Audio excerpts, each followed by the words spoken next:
তার ভালোটা আমি সবসময় ফলো করেছি, চিন্তা করেছি তার মতো আমি কিছু হইলেও যেন তার পথে আমি হাঁটতে পারি।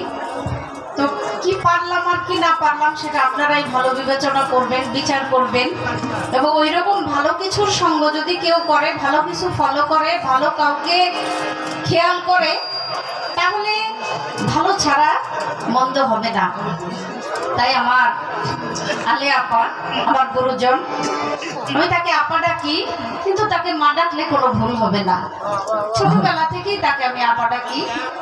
আর ওই সময়টাতে এই যে গুরুজনকে মানে উস্তাদকে বাবা বা মা ডাকতে হবে ওইরকম একটা নিয়ম প্রথা ছিল না, আজ থেকে প্রায় 50-52 বছর আগে।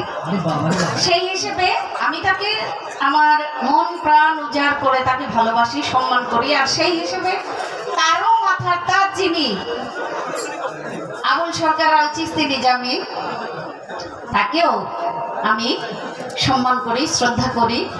আপনারা আবুল ভাইয়ের ভক্তবৃন্দ, আশেকান, ছেলে মেয়ে, এখানে যারা উপস্থিত আছেন, তার বন্ধু বান্ধব সকলের প্রতি, ছাত্র ছাত্রী সকলের প্রতি সালাম শ্রদ্ধা জানাই।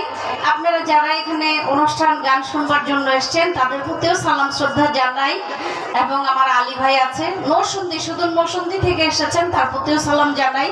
নাম জানা অজানা যারা রয়েছেন সকলের প্রতি সালাম। বিশেষ করে আমাদের আলমাজ ভাই আছে, পাপেল আছে, আর অন্যান্য কাইয়ুম সরকার আছে, আর অনেকে আছে, নাম বলে শেষ করা যাবে না। গোলাপ সরকার আছে, সবার প্রতি সালাম ভালোবাসা রইল। ছোট্ট করে আমি একটি গান করব।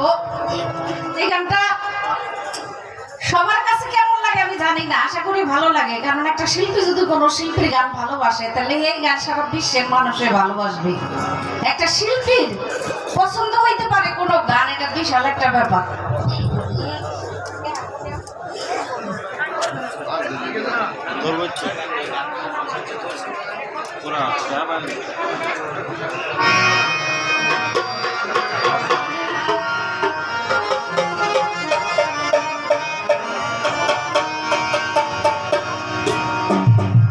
হাই বাবা জান আমার বুকে,